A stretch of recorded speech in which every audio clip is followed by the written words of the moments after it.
everyone, welcome to Bosco Campus Vision. I am Lakshmi V.S., Assistant Professor, Department of Commerce, Don Bosco College, Kottayam. This is the 32nd lecture on the subject Strategic Cost and Management Accounting.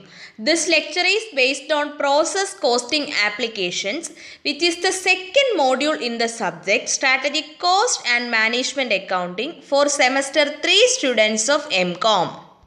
In the previous lecture, we were discussing about calculation of equivalent production. And in this lecture, we are going to study about calculation of equivalent production and procedure for evaluation.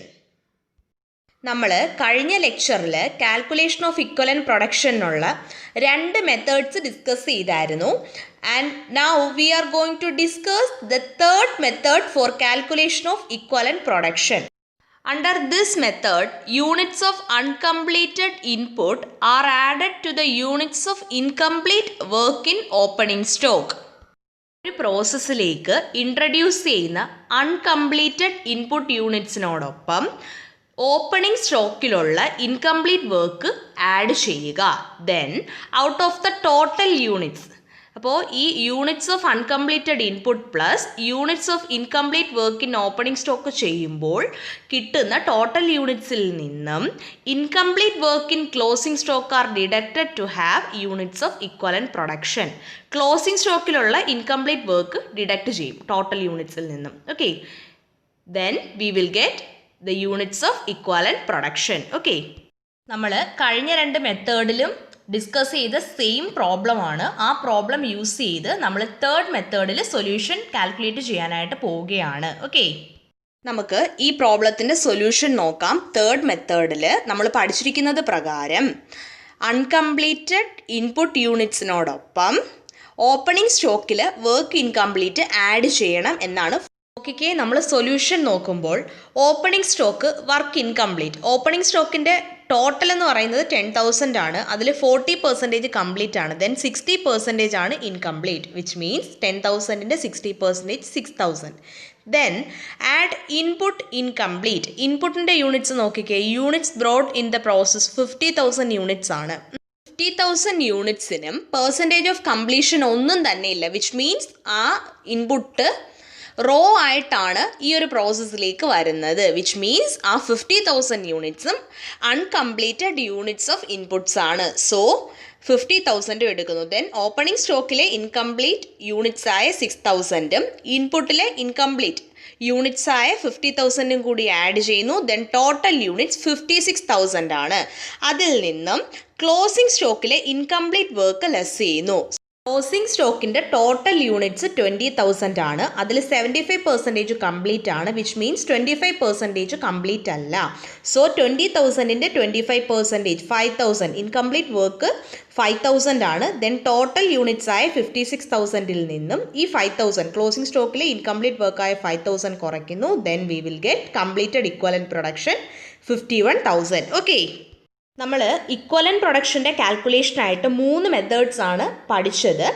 ഇതിൽ most comfortable ആയിട്ടുള്ള method ഏതാണോ നിങ്ങൾക്ക് ഇതിൽ most comfortable ആയിട്ടുള്ള method എന്ന് തോന്നുന്നത് അത് use ചെയ്ത് ഇക്വലൻറ്റ് പ്രൊഡക്ഷൻ കാൽക്കുലേറ്റ് ചെയ്യുക. Okay, then procedure for evaluation. The procedure to be adopted under such case is as under. Equivalent പ്രൊഡക്ഷൻ്റെ കേസിൽ എങ്ങനെയാണ് പ്രൊസീജിയർ ഫോർ ഇവാലുവേഷൻ വരുന്നതെന്ന് നോക്കാം. Find out equivalent production after taking into consideration the process losses, degree of completion of opening and or closing stock. അതായത് equivalent production calculate ചെയ്യുക. Equivalent production calculate ചെയ്യുമ്പോൾ process ലോസസും degree of completion of opening സ്റ്റോക്കും degree of completion of closing സ്റ്റോക്കും ഒക്കെ consider ചെയ്യണം. ഇതെല്ലാം consider ചെയ്തുകൊണ്ട് ഇക്വലൻ്റ് പ്രൊഡക്ഷൻ കാൽക്കുലേറ്റ് ചെയ്യുക. And then find out net process cost according to elements of costs, that is materials, labor and overheads. അതായത് materials, labour and overheads ഇങ്ങനെയുള്ള elements of cost ഇതിൻ്റെ ബേസിസിലുള്ള net process cost calculate ചെയ്യുക. Then ascertain cost per unit of equivalent production of each element of cost separately by dividing each element of costs by respective equivalent production units. അതായത് ഈ ഓരോ element of കോസ്റ്റിനും, അതായത് മെറ്റീരിയലിനും ലേബറിനും ഓവർ ഹെഡിനുമെല്ലാം cost per unit of equivalent production calculate ചെയ്യുക. അതെങ്ങനെയാണ് കാൽക്കുലേറ്റ് ചെയ്യുന്നതെന്ന് പറഞ്ഞാൽ, നമ്മൾ ഇപ്പോൾ സെക്കൻഡ് സ്റ്റെപ്പിൽ പറഞ്ഞില്ലേ, നെറ്റ് പ്രോസസ് കോസ്റ്റ് കാൽക്കുലേറ്റ് ചെയ്യാൻ ഓരോ എലമെൻറ്റിനും മെറ്റീരിയലിനും ലേബറിനും ഓവർ ഹെഡിനും ഒക്കെ, ആ നെറ്റ് പ്രോസസ് കോസ്റ്റിനെ ഫസ്റ്റ് സ്റ്റെപ്പിൽ നമ്മൾ പറഞ്ഞില്ലേ ഇക്വലൻ്റ് യൂണിറ്റ്സ് കണ്ടെത്തുക എന്ന്. ഓരോ എലമെൻറ്റിനുമുള്ള നെറ്റ് പ്രോസസ് കോസ്റ്റിനെ നമ്മൾ ഇക്വലൻ്റ് പ്രൊഡക്ഷൻ യൂണിറ്റ്സ് കൊണ്ട് ഡിവൈഡ് ചെയ്ത് കഴിഞ്ഞാൽ മതി. റെസ്പെക്റ്റീവ് ഇക്വലൻ്റ് പ്രൊഡക്ഷൻ യൂണിറ്റ്സ് കൊണ്ട് ഡിവൈഡ് ചെയ്ത് കഴിഞ്ഞാൽ നമുക്ക് എന്ത് കിട്ടും? കോസ്റ്റ് പെർ യൂണിറ്റ് കിട്ടും. ഫോർ എക്സാമ്പിൾ ഇപ്പോൾ മെറ്റീരിയലിൻ്റെ നെറ്റ് പ്രോസസ് കോസ്റ്റ് കണ്ടെത്തും. ദെൻ മെറ്റീരിയലിൻ്റെ ഇക്വലൻ്റ് പ്രൊഡക്ഷൻ യൂണിറ്റ്സ് കൊണ്ട് ഡിവൈഡ് ചെയ്യുമ്പോൾ മെറ്റീരിയലിൻ്റെ കോസ്റ്റ് പെർ യൂണിറ്റ് കാൽക്കുലേറ്റ് ചെയ്യാൻ പറ്റും. Cost per unit of equivalent production of materials കിട്ടും. ഓക്കെ, പ്രോബ്ലം ചെയ്യുമ്പം ഇതൊക്കെ സെപ്പറേറ്റ് ആയിട്ട് ഓരോ എലമെൻറ്റിനും സെപ്പറേറ്റ് ആയിട്ട് ഇക്വലൻ്റ് പ്രൊഡക്ഷൻ യൂണിറ്റ്സ് കാൽക്കുലേറ്റ് ചെയ്യുകയും പ്രോസസ് കോസ്റ്റ് കണ്ടെത്തുകയും കോസ്റ്റ് പെർ യൂണിറ്റ് കണ്ടെത്തുകയും ഒക്കെ ചെയ്യുന്നുണ്ട്. അപ്പോൾ ഈ തിയറിയിൽ പറഞ്ഞ കാര്യങ്ങൾ ക്ലിയർ ആവും കുറച്ചുകൂടെ. Okay, and then evaluate output finished and transferred and work in progress. അതായത് ഫിനിഷ്ഡ് ആൻഡ് ട്രാൻസ്ഫേർഡ് ഔട്ട്പുട്ടും വർക്ക് ഇൻ പ്രോഗ്രസും ദെൻ ഇവാലുവേറ്റ് ചെയ്യുക.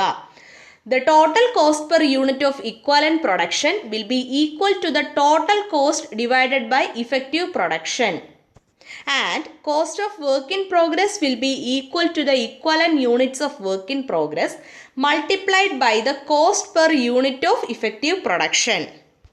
അതായത് total cost per unit of equivalent production എന്ന് പറയുന്നത് total cost divided by effective പ്രൊഡക്ഷന് equal ആയിരിക്കും. Then cost of work in progress എന്ന് പറയുന്നത് equivalent units of work in പ്രോഗ്രസ്സിനെ cost per unit of effective production കൊണ്ട് മൾട്ടിപ്ലൈ ചെയ്യുന്നതിന് equal ആയിരിക്കും. നമ്മൾ കണ്ടെത്തുന്ന ഇക്വലൻ്റ് പ്രൊഡക്ഷൻ യൂണിറ്റ്സ് ഇല്ലേ, അതിൻ്റെ total cost per unit, cost per യൂണിറ്റിൻ്റെ ടോട്ടൽ എന്ന് പറയുന്നത് നമ്മൾ ടോട്ടൽ കോസ്റ്റ് എടുത്തിട്ട് മൊത്തം എത്ര കോസ്റ്റ് ഉണ്ടോ ആ കോസ്റ്റിനെ ഇഫക്റ്റീവ് പ്രൊഡക്ഷൻ കൊണ്ട് ഡിവൈഡ് ചെയ്യുമ്പോൾ കിട്ടുന്ന സെയിം എമൗണ്ട് തന്നെ ആയിരിക്കും. ദെൻ വർക്ക് ഇൻ പ്രോഗ്രസിൻ്റെ കോസ്റ്റ് എന്ന് പറയുന്നത് വർക്ക് ഇൻ പ്രോഗ്രസിൻ്റെ ഇക്വലൻ്റ് യൂണിറ്റ്സ് എടുത്തിട്ട് അതിനെ ഇഫക്റ്റീവ് പ്രൊഡക്ഷൻ്റെ കോസ്റ്റ് പെർ യൂണിറ്റ് കൊണ്ട് മൾട്ടിപ്ലൈ ചെയ്യുമ്പോൾ കിട്ടുന്ന സെയിം എമൗണ്ട് ആയിരിക്കും cost of work in progress എന്ന് പറയുന്നത്. ഇത് നമ്മൾ പ്രോബ്ലം ചെയ്യുമ്പോൾ ഈ കോസ്റ്റ് എങ്ങനെയാണ് വരുന്നതെന്നൊക്കെ ക്ലിയർ ആവും. ഓക്കെ, അത് നമ്മൾ ഓരോ സ്റ്റേറ്റ്മെൻറ്റ്സിലാണ് ഇതെല്ലാം ചെയ്യുന്നത്. The following 3 statements are prepared. First one, statement of equivalent production, then second one, statement of cost, and third one, statement of evaluation, that is apportionment of process costs. Statement of equivalent പ്രൊഡക്ഷനിലാണ് നമ്മൾ ഓരോ എലമെൻറ്റ്സിനും മെറ്റീരിയൽസിനും ലേബറിനും ഓവർ ഹെഡ്സിനും ഒക്കെ ഉള്ള ഇക്വലൻ്റ് യൂണിറ്റ്സ് കാൽക്കുലേറ്റ് ചെയ്യുന്നത്. Then statement of cost use ചെയ്തിട്ടാണ് കോസ്റ്റ് പെർ യൂണിറ്റ് കാൽക്കുലേറ്റ് ചെയ്യുന്നത്. ദെൻ സ്റ്റേറ്റ്മെൻറ്റ് ഓഫ് ഇവാലുവേഷനിൽ പ്രോസസ് കോസ്റ്റുകൾ അപ്പോർഷൻ ചെയ്യുന്നു. ഓക്കെ, വർക്ക് ഇൻ പ്രോഗ്രസ്സിനെയും ഫിനിഷ്ഡ് ഗുഡ്സിനെയും ഇവാലുവേറ്റ് ചെയ്യുകയും ചെയ്യുന്നു. സ്റ്റേറ്റ്മെൻറ്റ്സ് ഒക്കെ നമ്മൾ പ്രോബ്ലം ചെയ്യുമ്പോൾ പ്രിപ്പയർ ചെയ്യുന്നുണ്ട്. Okay, and then the problems on equivalent production may be divided into 4 groups. Equivalent productionൻ്റെ problems 4 ഗ്രൂപ്പ്സിലാണ് ഡിവൈഡ് ചെയ്യുന്നത്. First one, when there is only closing work in progress but with no process losses. Closing work in progress മാത്രമുള്ള case, process losses ഒന്നും തന്നെ ഇല്ല. And the second one, when there is only closing work in progress but with process losses. Closing work in progress ഉള്ള case but there is process losses. Then when there is opening as well as closing work in progress with no process losses. അതായത് opening work in പ്രോഗ്രസ്സും ഉണ്ട് closing work in പ്രോഗ്രസ്സും ഉണ്ട് but process losses ഒന്നും തന്നെ ഇല്ല. Then when there is opening as well as closing work in progress with process losses. Opening work in പ്രോഗ്രസ്സും ഉണ്ട് ക്ലോസിംഗ് വർക്ക് ഇൻ പ്രോഗ്രസ്സും ഉണ്ട് പ്രോസസ് ലോസസും ഉണ്ട്. ഓക്കെ, ഈ ഓരോ ഹെഡിൽ വരുന്ന പ്രോബ്ലംസും തിയറിയും നമ്മൾ ഡീറ്റെയിൽഡ് ആയിട്ട് ഡിസ്കസ് ചെയ്യുന്നുണ്ട്. Okay, discuss the first head on problems on equivalent production, that is when there is only closing work in progress but with no process losses in the next lecture. Thank you.